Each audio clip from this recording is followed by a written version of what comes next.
여기 여러분께 드릴 좋은 질문이 하나 있습니다. 여러분은 우리가 얼마나 빠르게 서로를 평가할 수 있는지 눈치챈 적이 있나요? 혹시 아시나요? 방에 들어서는 단 몇 초 만에 사람들은 이미 서로를 판단하고 납니다. 우리 모두 그렇게 하죠. 물론 이것이 최종 결정은 아니라는 점을 우리 모두 잘 알죠. 이것들은 그저 빠르고 비공식적인, 우리가 흔히 순간적인 판단이라고 부르는 것들입니다. 우리는 사람들이 입은 옷을 봅니다. 우리는 신발도 보고 그들이 가진 자신감이나 얼굴에 띈 미소도 알아챕니다. 우리는 그들의 직함이나 타고 다니는 차, 누군가가 세련되어 보이는지 아닌지, 어색해 보이는지 성공했는지 성공하지 못했는지도 눈여겨봅니다. 어쩌면 그들이 소통하는 방식에서 불확실함을 느낄 수도 있습니다. 우리는 안타깝게도 이름도 알기 전에 이미 사람들을 작은 범주로 나누기 시작합니다. 이런 적 있으신 분 계신가요? 예를 들어 저 사람은 중요해 보여. 같은 범주죠? 저 사람은 그렇게 중요해 보이지 않아. 성공했거나 실패했거나 그렇죠?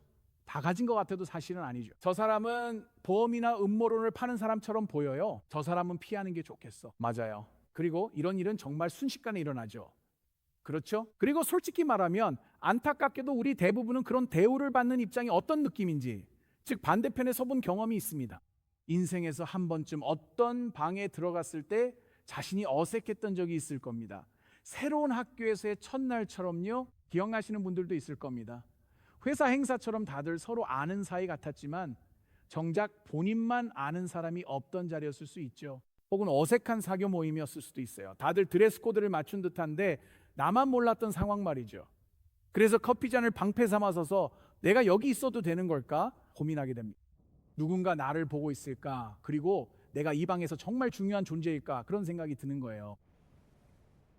이제 그 감정은 정말 현실적이고 성경도 그것이 현실임을 알고 있습니다. 그래서 우리는 야고보서로 가게 됩니다. 9장에서 그는 우리가 진정한 믿음을 가지고 있는지 확인할 수 있는, 제가 보기엔 가장 양심을 찌르는 시험 중 하나와 마주하게 합니다. 본질적으로 그는 이렇게 말하는 거예요. 만약 여러분의 예수님에 대한 믿음이 진짜라면, 진실하고 실제라면 그 믿음은 반드시 드러나게 된다는 것입니다. 특히 다른 사람들이 무시하는 사람들을 대하는 방식에서 말이죠. 그래서 야고보서를 읽다 보면 특히 1장, 2장 그리고 그 이후의 장들을 통해서 여러분이 아주 빨리 깨닫게 되는 것은 야고보는 결코 믿음을 추상적인 상태로 두지 않는다는 점입니다. 그는 그렇게 하지 않습니다. 그는 그렇게 허락하지 않습니다. 그는 우리가 예수 그리스도를 믿는 믿음, 예수님과 동행하는 삶을 우리가 말하는 일상적인 일들 속으로 끌어옵니다. 그렇죠? 우리의 일상적인 인간관계, 우리가 지니는 일상적인 태도, 그리고 우리가 내리는 선택들에서 말이죠. 그리고 그 이유가 있습니다. 왜냐하면 완전히 우리가 주말에 아주 열정적으로 예배드릴 수 있기 때문입니다. 여기 컴퍼스 교회에서 우리가 그렇게 하죠. 그것이 우리 교회에서 제가 정말 좋아하는 부분입니다. 저는 우리가 열정적으로 예배드리는 것이 정말 좋습니다. 하지만 여러분과 제가 주말에 열정적으로 예배드리면서도 여전히 조용히 사람들을 등급 매기거나 작은 범주로 나눌 수도 있습니다. 월요일에 우리 마음속에서 말이죠. 이렇게 말할 수도 있겠습니다. 올바른 신학을 모두 알고 있으면서도 여전히 잘못된 마음가짐으로 사람들을 대할 수 있습니다. 그럴 수 있습니다. 그리고 물론 사람을 어떻게 대해야 하는지에 대한 가장 분명한 긍정적인 예는 바로 예수님 자신에게서 찾을 수 있습니다. 여러분은 예수님께서 사람들을 어떻게 대하셨는지, 특히 성경에서 다른 사람들이 무시했던 사람들을 어떻게 대하셨는지 생각해 보면 됩니다. 사실 오늘 아침에 여러분께 그런 예시 몇 가지를 나누려고 합니다. 그중 하나는 사실 누가복음 19장에 나옵니다. 예수님께서 여리고라는 작은 마을에 들어가셨는데 그곳에 삭개오라는 이름의 남자가 있었습니다. 그는 키가 작은 사람이었습니다. 예수님이 마을에 오셨을 때 그는 예수님을 더 잘 보기 위해 나무에 올라갔습니다. 이야기를 보면 마을 사람들 모두가 삭개오가 누구인지 이미 알고 있었다는 것을 금방 알 수 있습니다. 왜일까요? 그는 타락했고 정직하지 않은 사람이었으며 또한 엄청나게 부유했고 마을 사람들에게 몹시 미움받는 사람이었기 때문입니다. 사실 모두가 포기한 사람은 바로 삭개오였습니다. 하지만 성경은 예수님께서 그 작은 동네에 오셨을 때 그저 보시기만 한 게 아니라고 말합니다. 세리가 더 잘 보려고 나무에 올라간 것을 본 것만이 아니었습니다. 예수님은 실제로 하나님께 소중한 한 사람, 중요한 한 남자를 보셨던 것입니다. 성경은 예수님께서 실제로 멈추셨다고 말합니다. 예수님은 위를 올려다 보셨습니다. 예수님은 그의 이름을 불러주셨습니다. 예수님은 그의 집에 가셨습니다. 그리고 예수님은 다른 사람들이 그를 무시하고 혐오의 눈길로 바라볼 때 그에게 존엄성을 주셨습니다. 보세요. 예수님은 다른 모든 사람들이 이미 지나쳐버린 그 사람에게 다가가셨습니다.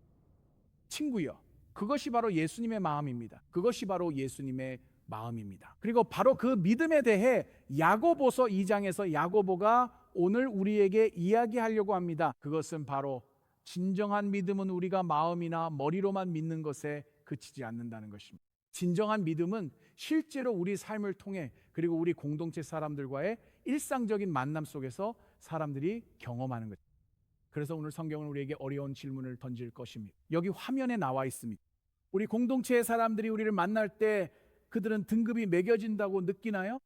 아니면 우리가 그들을 무시하거나 평가한다고 느끼나요? 아니면 정말로 우리를 통해 예수님의 자비와 사랑을 경험하나요? 왜냐하면 친구여, 그것이 가장 중요한 일이기 때문입니다. 자, 이제 모든 준비가 되었으니 노트를 꺼내 봅시다. 그리고 야고보서 2장으로 들어가면서 첫 번째 포인트를 살펴보겠습니다. 1절부터 시작하죠.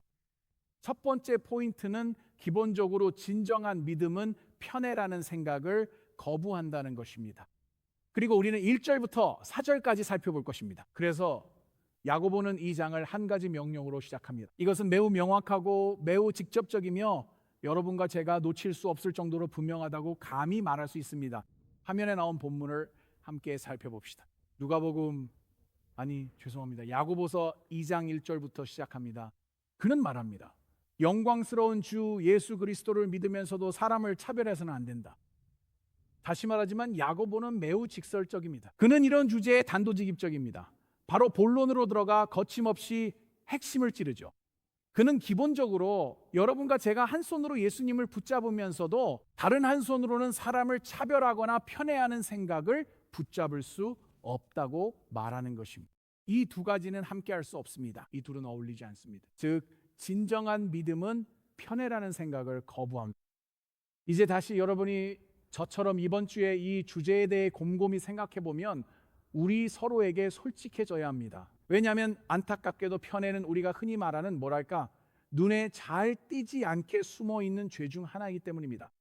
그게 무슨 뜻이냐고요? 제가 말하는 바는 이렇습니다. 대부분의 사람들은 저처럼 여러분도 이런 말을 사람들에게 대놓고 하면서 다니지 않죠. 저는 정말로 사람을 외모로 판단하는 걸 좋아해요. 여러분은 어떤가요? 이런 말을 서로에게 하진 않죠. 누구에게 제 인생의 가치를 묻지도 않고 그저 제게 도움될 사람 위주로 사귀는 게 제 방식이에요. 아니요. 우리는 보통 속마음을 대놓고 말하지 않아요. 우리는 말로 하진 않지만 은근히 그렇게 살아갈 수 있습니다. 그래서 야고보는 실제로 2장 2절에서 3절에 작은 그림을 하나 제시합니다. 바로 이것입니다. 그는 기본적으로 이렇게 말합니다. 한 부자가 지역 교회에 들어오는데 그는 좋은 옷을 입고 아름다운 보석, 금반지를 끼고 있습니다. 그리고 그 뒤로 가난한 사람이 들어옵니다. 가난한 사람은 매우 초라한 옷을 입고 있습니다. 그리고 즉시 그 당시의 사람들, 즉 그의 예와 속방 안에 있는 사람들이 이 두 사람을 구분하기 시작합니다. 그들은 부자에게 아름다운 자리, 앞쪽에 좋은 자리를 내어줍니다.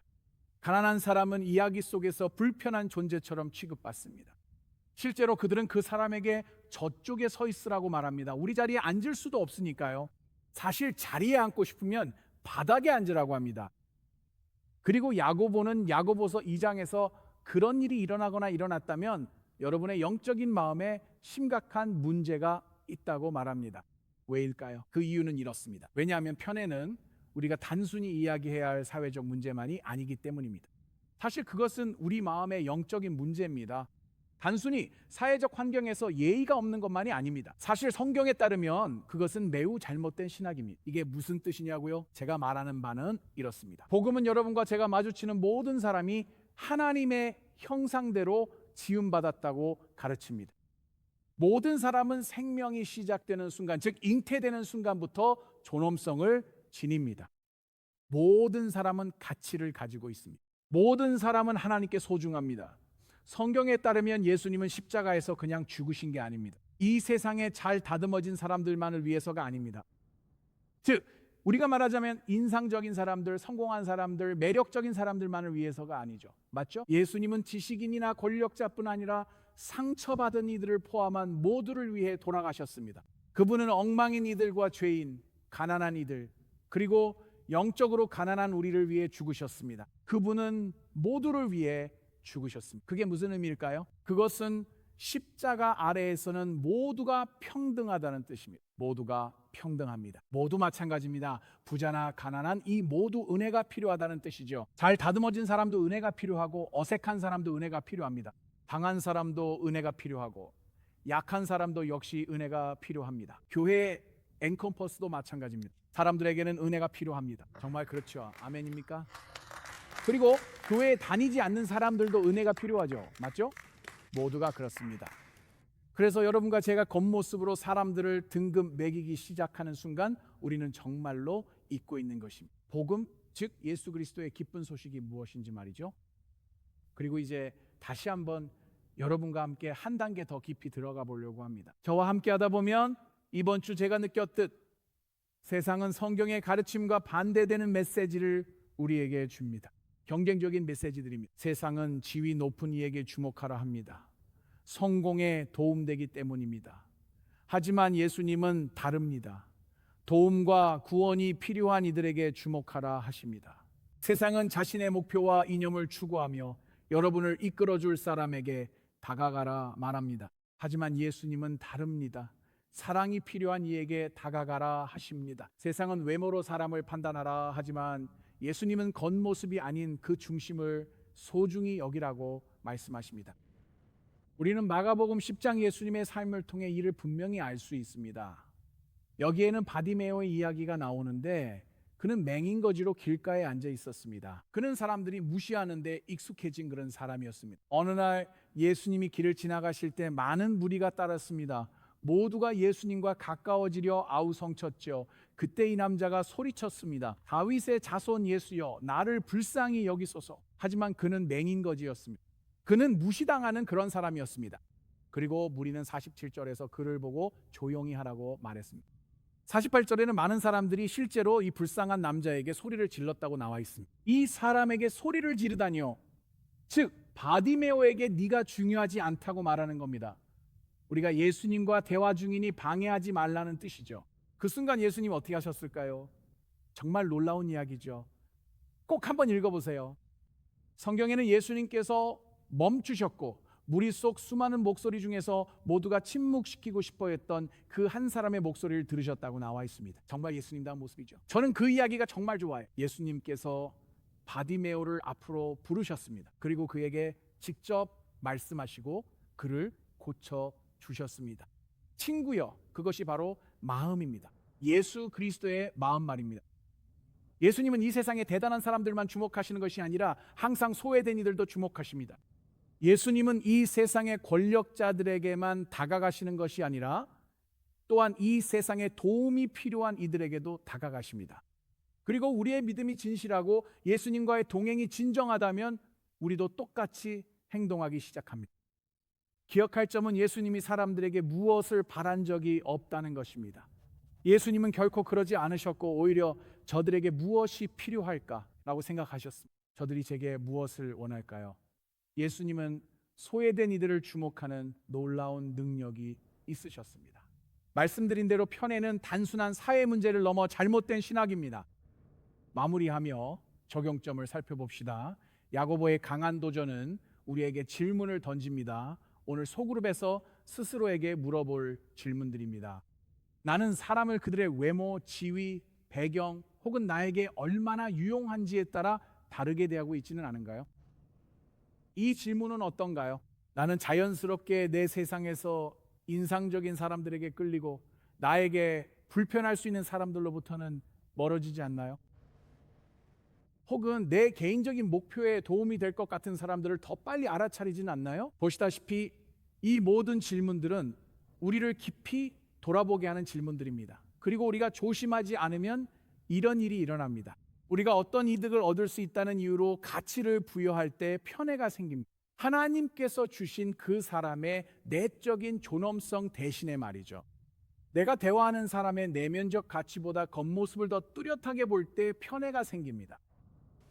이렇게 말해볼게요. 컴퍼스. 이 세상에는 이미 사람들이 판단받고 분류되고 무시당한다고 느끼는 곳이 충분히 많습니다. 우리의 주말 예배, 소그룹, 그리고 사역은 사람들이 인정받고 환영받고 소중히 여겨지고 사랑받는 유일한 곳이어야 합니다. 아멘. 왜냐하면 여러분의 믿음이 진짜라면 누가 내 무리에 속하는지 묻는 것을 멈추고 하나님께서 여러분의 길에 보내주시는 누구든 사랑하기 시작할 것이기 때문입니다. 두 번째 포인트를 살펴봅시다. 진짜 믿음은 자비를 기억합니다. 이제 그 단어 자비를 적용해 봅시다. 5절부터 13절까지 살펴보겠습니다. 야고보는 계속해서 우리를 압박하며 우리가 편안하게 머물지 못하게 합니다. 편애라는 개념을 다룬 후 그는 우리를 한 단계 더 깊이 이끌 것입니다. 그는 우리가 사람을 어떻게 보는지에서 왜 그렇게 보는지로 옮겨갈 것입니다. 그리고 그의 대답은 강력할 것입니다. 본질적으로 그는 이렇게 논리를 전개합니다. 여러분이 예수님처럼 사람들을 사랑하고 싶다면, 그것이 여러분에게 중요하다면 반드시 기억해야 합니다. 예수님께서 먼저 여러분을 어떻게 사랑하셨는지를 말입니다. 성경은 이렇게 말합니다. 잘 들으세요. 그가 씁니다. 사랑하는 형제자매 여러분, 하나님께서 이 세상에서 가난한 자들을 믿음에 부유하게 하시지 않으셨습니까?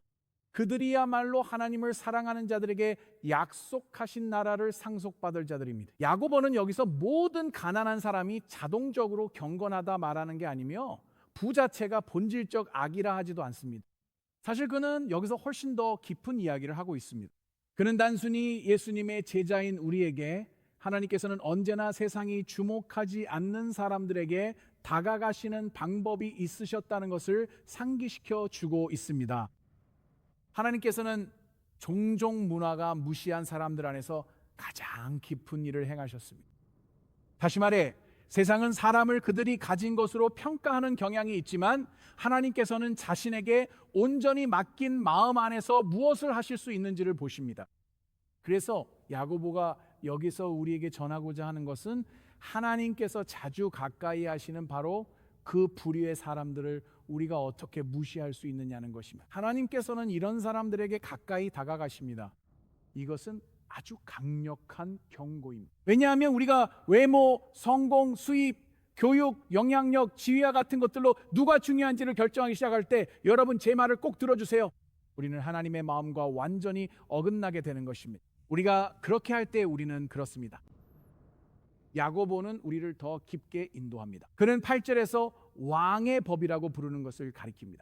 네, 정말로 여러분이 왕의 법을 지킬 때 그것은 좋은 일이라고 말합니다. 성경에 나오는 왕의 법이라는 그 짧은 구절의 동그라미를 쳐보세요.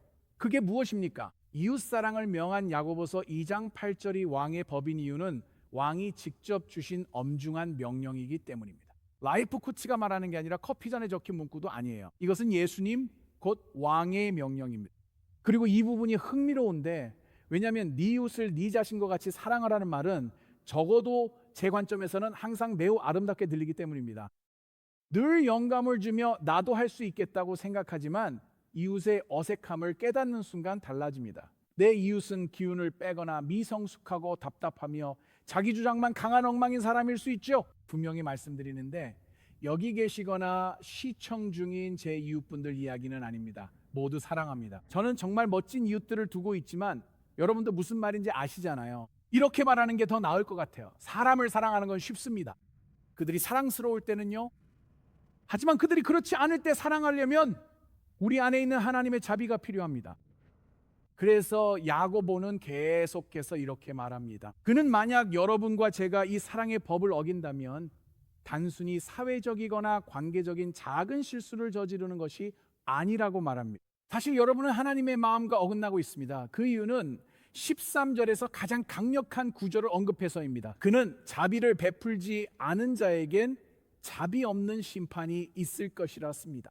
하지만 자비를 베풀었다면 하나님은 어떻게 하실까요? 심판 때 자비를 베푸실 겁니다. 물론 그 구절은 주목할 수밖에 없습니다. 저 역시 그 구절에 주목하게 되었습니다. 그렇죠? 야고보는 우리가 자비를 베풀어서 구원을 얻는다고 말하는 것이 아니에요. 그러니 분명히 말씀드리겠습니다. 하지만 그는 자비가, 은혜가 여러분의 마음에 진정으로 닿았다는 증거라고 말하고 있습니다. 왜일까요? 진정으로 자비를 받은 사람들은 자비를 베풀기 시작하기 때문입니다. 하지만 다시 한번 솔직해져 봅시다. 왜냐하면 이게 우리에게는 좀 어렵기 때문입니다. 사실 오늘 여기서 작은 예를 들어보자면 여러분과 저는 다른 사람들에게는 자비를 원하면서도 다른 모든 사람들에게는 정의를 원한다는 걸 얼마나 쉽게 느끼는지 생각해 본 적이 있으신가요? 혹시 저만 그런가요? 아니면 여러분도 그렇습니까? 위선자들 많네요. 손 들어보세요. 자, 갑시다. 여러분도 다 이렇다는 거 아시죠? 여러분을 한번 시험해 보겠습니다. 준비됐나요? 화면을 봐주세요. 여러분, 이런 말을 스스로 해본 적 있으신가요? 내가 실수할 때는 이해받고 싶어요. 하지만 당신이 실수할 때는 책임을 좀 지길 원합니다. 이런 경우는 어떤가요? 내가 힘든 날엔 주변에 인내를 바라지만 당신이 힘들 땐 더 나은 모습을 기대하죠. 제가 실수하면 제 상황을 고려해 주면 좋겠어요. 오늘은 힘든 날이었거든요. 하지만 당신이 실수할 땐 그 결과를 생각했으면 해요. 보세요, 친구요. 하나님의 은혜가 없으면 인간의 마음은 원래 이렇게 작동합니다. 하지만 진정한 믿음은 언제나 자비를 기억합니다. 진정한 믿음은 기억합니다. 내가 하나님께 구원받은 것은 내가 하나님께 인상적이었기 때문이 아니라는 것을요. 내가 구원받은 것은 하나님께서 나에게 자비를 베푸셨기 때문입니다. 내가 모든 것을 완벽하게 해냈기 때문에 구원받은 것이 아닙니다. 내 인생이 망가지고 엉망이었음에도 불구하고 예수님께서 가까이 오셔서 내가 구원받았습니다.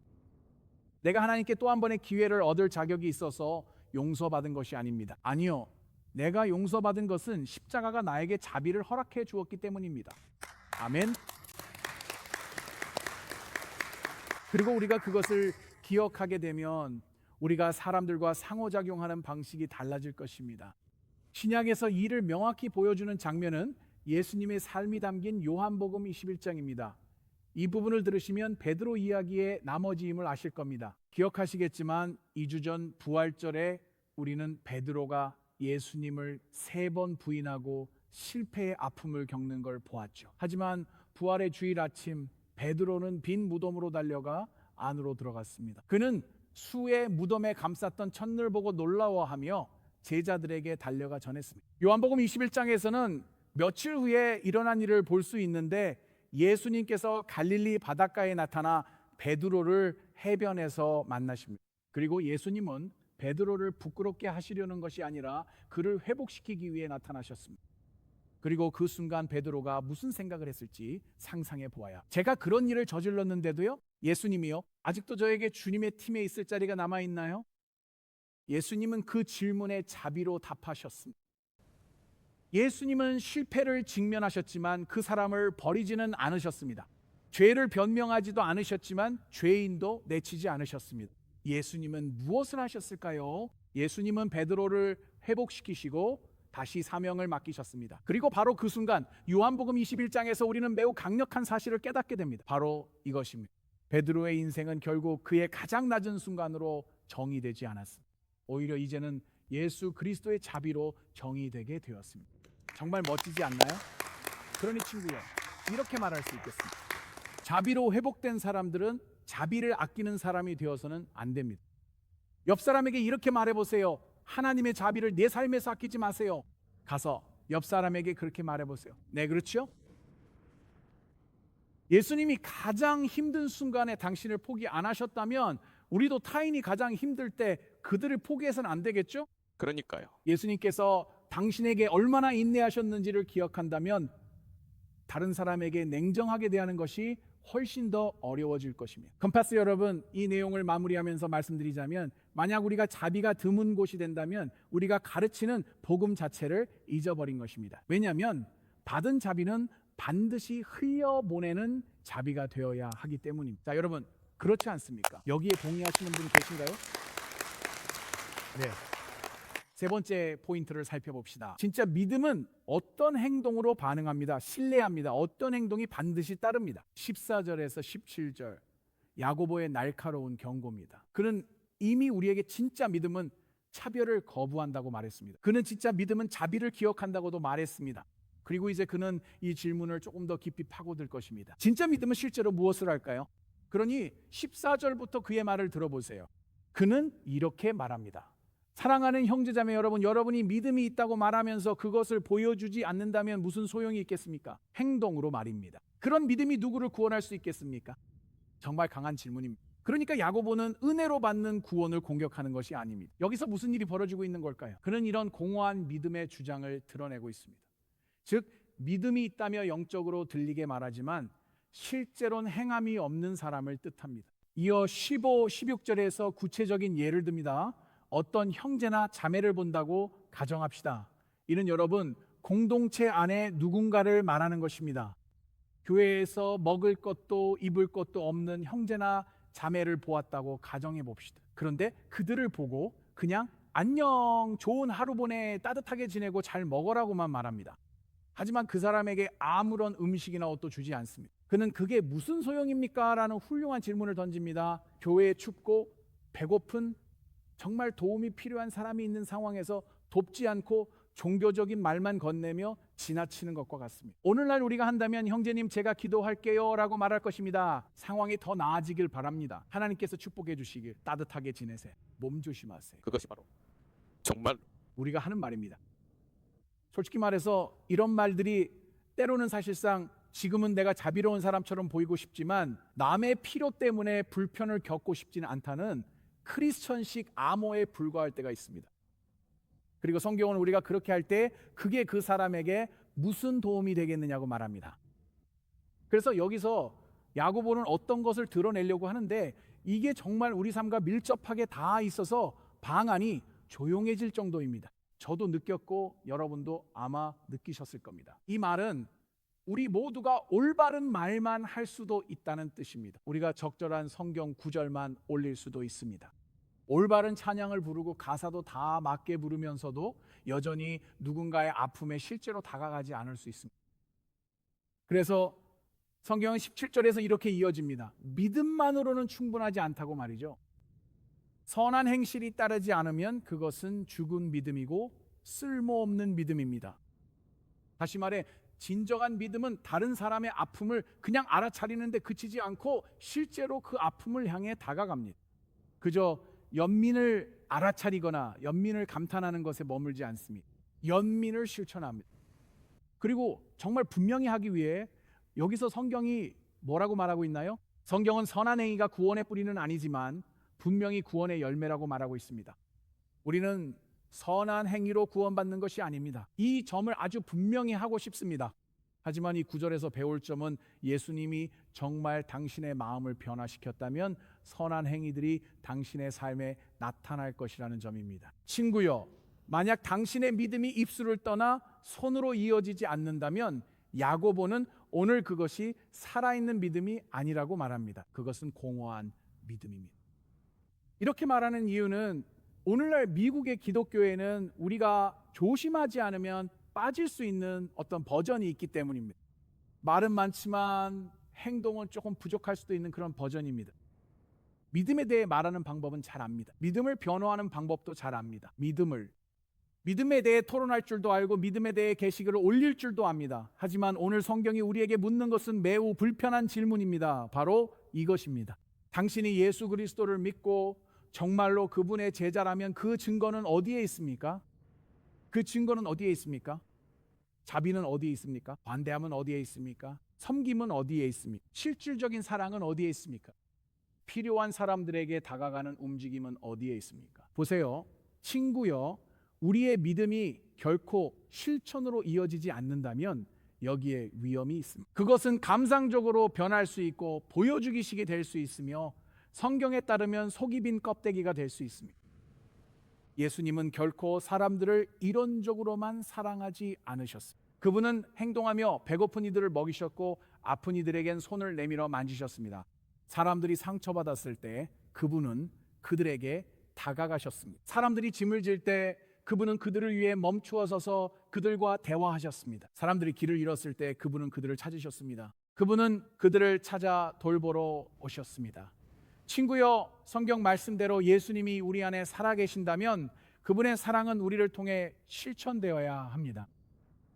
그리고 이것의 가장 분명한 예 중 하나가 누가복음 10장에 나옵니다. 그것은 선한 사마리아인의 이야기입니다. 이 이야기에는 불행히도 구타를 당한 한 남자가 등장합니다.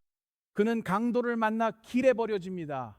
예수님은 한 제사장이 그 길을 지났다고 말씀하십니다. 이어 레위인이 등장하는데 그는 율법 전문가이자 종교 변호사이며 신학교 교수 같은 인물입니다. 그도 그냥 지나쳐 갑니다. 두 사람 다 그를 봤지만 아무도 멈추지 않았습니다. 그때 소외받던 사마리아인이 다가왔고 예수님 말씀에 따르면 그는 이 불쌍한 사람을 보고 깊은 연민을 느꼈습니다. 그는 연민으로 마음이 움직였습니다. 그는 그를 보고 그냥 안타까워만 한 것이 아니었습니다. 그를 직접 보고 실행했습니다. 성경에는 그가 남자의 상처를 싸매 주었다고 합니다. 그는 그를 짐승에 태워 여관으로 데려가 치료비를 냈습니다. 직접 비용을 지불한 것입니다. 보세요. 이것이 바로 형식적인 종교와 살아있는 믿음의 차이입니다. 제사장은 지위를 가지고 있었습니다. 레위인은 지식을 가지고 있었습니다. 근데 사마리아인이 가진 건 정말 좋네요. 사마리아인은 행동하는 자비를 가지고 있었습니다. 행동하는 자비였습니다. 예수님은 친구여, 이것이 진정한 사랑의 모습이라 말씀하셨습니다. 이제 마무리하겠습니다. 이제 이것을 우리 삶에 적용해 봅시다. 이제 이것을 우리에게 가져와 봅시다. 이렇게 한번 물어볼게요. 지금 여러분 주변에 누가 단순한 친절한 말 이상을 필요로 하고 있나요? 그렇죠? 이번 주에 누가 여러분의 전화를 필요로 하고 있나요? 누가 식사를 필요로 하고 있나요? 격려가 필요한 분은 누구인가요? 용서가 필요한 분은요? 초대가 필요한 분은요? 누가 슬픔을 함께 나눌 일을 찾고 있나요? 오늘 누가 여러분의 실질적인 도움이 필요합니까? 왜냐하면 친구여, 예수님의 사랑은 우리에게서 멈추라고 주어진 것이 아니기 때문입니다. 그 사랑은 항상 우리를 통해 흘러가야 하는 것이었습니다. 항상 우리를 통해 흘러가야 합니다. 그리고 바로 그 점에서 야고보는 2장 1절부터 17절까지 이 모든 내용을 마무리합니다. 진짜 믿음은 눈에 보이고 반응합니다. 실제 행동으로 말이죠. 그래서 이 부분을 마무리하면서 메시지는 분명해집니다. 진짜 믿음은 차별을 거부합니다. 자비를 기억하고 행동으로 반응합니다. 왜냐하면 진짜 믿음은 여러분, 친구가 그 자리에 있을 때 사람들이 느낄 수 있는 것이기 때문입니다.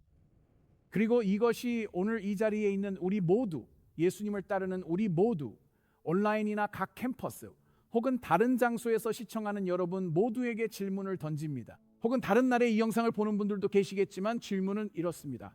나는 예수 그리스도의 제자로서 실제로 어떤 믿음을 살고 있는가? 나는 실제로 어떤 믿음을 살고 있는가? 이번 주에 한 여성에 대한 이야기를 읽었습니다. 그녀 이름은 필리스입니다. 그녀는 오랜 세월 조용히 교회에 다녔던 노년의 여성입니다. 매주 같은 자리에 혼자 앉아 있었습니다. 어느 주일 한 젊은 여성이 필리스에게 말을 걸라는 마음의 울림을 받았습니다. 거창한 건 아니었고 성령님께서 가서 말을 걸어라라고 속삭이시는 듯한 이끌림이었습니다. 그래서 그녀는 그렇게 했습니다. 그녀는 필리스와 함께 앉아 그녀의 이야기를 들어주었습니다. 그리고 필리스가 가장 외로운 시기를 보내고 있다는 사실을 알게 되었습니다. 그녀의 인생에서 안타깝게도 그녀의 건강은 점점 나빠지고 있었습니다. 가족들은 아주 멀리 살고 있었어요. 그리고 그녀는 자신이 교회에 나오지 않아도 누군가 알아차릴지 의문이 들기 시작했어요. 그 한 번의 대화가 방문과 식사, 기도, 그리고 새로운 우정으로 이어졌습니다. 나중에 필리스는 이렇게 말했습니다. 당신 덕분에 내가 다시 소중한 존재라고 느낄 수 있었어요. 당신 덕분에 내가 다시 소중한 존재라고 느낄 수 있었어요. 여러분, 그게 바로 전부입니다. 그게 바로 진정한 믿음이 한 공간에 들어올 때 일어나는 일입니다. 그리고 이 메시지가 바로 그 단순한 것에 관한 것입니다. 하나님의 성령으로 충만한 평범한 사람들이 예수님처럼 사람들을 사랑하는 것, 그것이죠. 그러니 여러분께 묻고 싶습니다. 이번 주에 여러분이 다시 소중하다고 느끼게 도와줘야 할 사람이 누구입니까? 누구일까요? 집안 식구나 가족일 수도 있습니다. 직장 동료나 학생일 수도 있고 외로운 어르신이나 교우일 수도 있습니다. 겉은 멀쩡해도 속으론 간신히 버티는 분들입니다. 목사로서 격려합니다. 이번 주에 꼭 행동해 보세요. 지금 바로 문자 메시지를 보내보세요. 자, 지금 바로 전화도 해보고 대화를 시작해보세요. 차를 태워주고 식사를 사주고 필요를 채워주고 자비를 베풀고 한 걸음 내딛어보세요. 왜냐하면 진짜 믿음은 항상 행동으로 응답하기 때문입니다. 그래서 마치기 전에 여러분이 한 가지를 더 깊이 보았으면 합니다. 그게 바로 이것입니다. 이 메시지의 궁극적인 본보기는 바로 예수님 자신입니다. 예수님은 말로만 사랑하지 않고 직접 행동으로 우리를 사랑하셨습니다. 그렇죠? 예수님은 우리의 죄와 깨어짐, 혼란스러운 모습을 보셨습니다. 성경처럼 예수님은 우리의 영적 가난함을 보셨습니다. 어떻게 하셨을까요? 우리를 그냥 지나치지 않고 우리를 위해 오셨습니다. 예수님은 우리를 위해 오셔서 우리의 죄를 짊어지고 십자가에서 담당하셨습니다. 예수님은 우리 대신 죽으셨다 다시 살아나셨습니다. 그래서 우리가 용서와 회복 새 삶을 얻게 하셨죠. 친구여, 예수님은 사랑한다 말씀만 한 게 아니라 몸소 증명하셨습니다.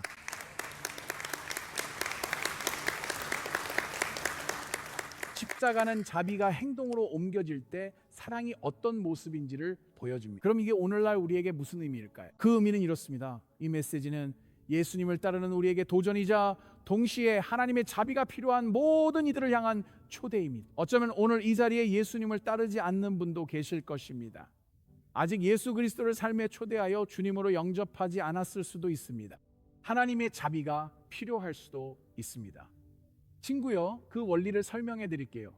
예수님처럼 사랑하기 전 그분의 사랑을 먼저 깨달아야 합니다. 오늘 이 자리에 죄책감을 안고 오신 분들이 계실지도 모릅니다. 하나님과 멀리 떨어져 외로움이나 소외감을 느끼고 계신가요? 무시당하는 기분이 들거나 자신의 수치를 숨겨왔을지도 모릅니다. 길을 잃고 외롭다면 잘 들으세요. 오직 예수님만이 당신을 죄에서 구원하실 수 있습니다. 그리고 오직 예수님만이 당신을 새롭게 하실 수 있습니다. 그분은 당신 위에 죽고 부활하셨으며 오늘 자비와 용서를 베푸십니다. 그리고 완전히 새로운 시작을 허락하십니다. 기도합시다. 아버지, 우리가 함께한 이 시간의 마지막에 잠시 멈추어 머리를 숙이고 우리의 마음을 주님께 엽니다. 이 시간 하나님 우리에게 말씀하소서. 이곳에 계신 분 중 이미 주를 따르는 분도 계실 겁니다. 어쩌면 오늘 성령님께서 당신 마음의 어떤 부분을 짚으셨을지도 모릅니다. 어쩌면 겉모습만 보고 사람을 판단해 왔을지도 모릅니다. 어쩌면 주변 사람들에게 자비를 베풀지 않았을지도 모릅니다. 그러니 지금 예수님께 그 사실을 말씀드리세요. 마음속으로 이렇게 고백하세요. 예수님, 제 마음을 변화시켜 주세요. 예수님, 사람들이 당신의 시선으로 보이게 도와주세요. 예수님, 사람들이 사랑할 수 있도록 도와주세요. 예수님께서 저를 사랑하신 것처럼 저도 사람들을 사랑하며 이번 한 주를 그렇게 살아가게 해주세요. 지금 이 거룩한 순간 예수님을 모르는 분들께 말씀드립니다. 아직 그분을 삶에 모신 적 없는 분들이 계신가요? 예수님을 제 구주이자 주인으로 모신 적이 없습니다. 저는 정말 하나님의 자비가 필요합니다. 저는 예수님이 필요합니다. 저는 용서가 필요합니다. 저는 새로운 시작이 필요합니다. 그러니 지금 이 순간 계신 그 자리에서 마음을 열고 예수님을 초대하실 수 있습니다. 사실 제가 여러분을 위해 기도를 인도하겠습니다. 제가 기도문을 말하면 여러분은 따라 하시면 됩니다. 다 함께 이 기도를 소리내어 따라 합시다. 혼자가 아닙니다. 이렇게 기도하세요. 예수님, 저는 죄인입니다. 저는 주님의 자비가 필요함을 압니다. 저를 위해 십자가에서 죽으신 것에 감사드립니다. 그리고 다시 살아나신 것에 감사합니다. 오늘 저는 죄에서 돌이켜 주님을 신뢰합니다. 저를 용서하시고 구원해 주세요. 오늘부터 주님을 따를 수 있도록 도와주세요. 예수님 이름으로 기도합니다. 아멘. 컴퍼스 여러분, 오늘 처음 기도하신 분들을 다 함께 축하해 주시겠습니까? 정말 멋진 일입니다. 왜 축하하는지 궁금하시죠? 성경은 여러분이 진심으로 기도했다면 이제 하나님의 가족이 되었다고 말합니다. 하나님의 가족이 되신 것을 진심으로 환영합니다.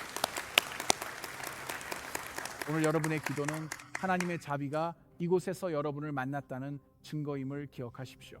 처음 기도하신 분들께 안내해 드립니다. 곧 예배가 마무리되는데 끝나면 이쪽으로 나가시면 됩니다. 로비에 넥스트 스텝 공간이 있습니다. 무료 성경을 받으세요. 오늘 저와 기도했다고 봉사자에게 말씀하시면 잘 안내해 드립니다. 지금 휴대폰으로 지수스라고 33777번에 문자 보내주세요. 정보를 받기 위함이며 함께 기도하셨음을 알기 위해서입니다. 이번 주 여러분을 위해 기도할게요. 휴대폰으로 무료 성경 앱과 성경 읽기표도 보내드려 오늘 바로 시작을 돕겠습니다. 괜찮으신가요? 아멘. 자, 이제 축도를 위해 모두 함께 일어나 주시겠어요? 축도를 준비하는 이 시간, 다음 주말에 세례를 받고 싶으신 분들은 세례 클래스가 있다는 것을 잊지 마세요. 그리고 멤버십에 관심 있으신 분들을 위해 저 위에서 멤버십 클래스도 진행되고 있습니다. 하나님 아버지, 주님의 주님의 은혜와 사랑에 감사하며 오늘도 그 안에서 서로 사랑하게 하소서. 축도하겠습니다. 주 예수의 은혜와 하나님의 사랑이 여러분과 함께하기를 축원합니다. 아멘. 하나님의 축복이 가득하시길 바라며 다음 주에 뵙겠습니다. 오늘 메시지에 함께해 주셔서 감사합니다. 하나님의 말씀이 여러분에게 큰 격려가 되고 삶을 위한 진리를 다시 상기시켜 드렸길 바랍니다. 이 지역에 계신 분이라면 컴퍼스 교회 주말 예배에 꼭 참석해 보세요.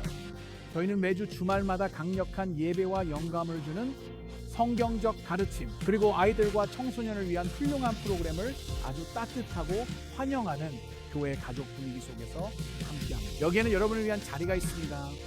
이 사역이 축복이 되었다면 오늘 헌금에 동참해 주시겠습니까? 여러분의 후원은 TV와 디지털 미디어, 지역 사회 아웃리치로 예수님의 소망을 전하는 데 큰 힘이 됩니다. 후원이나 자세한 정보는 저희 웹사이트를 방문해 주세요. 다음 시간까지 예수님의 소망을 품고 살아가세요.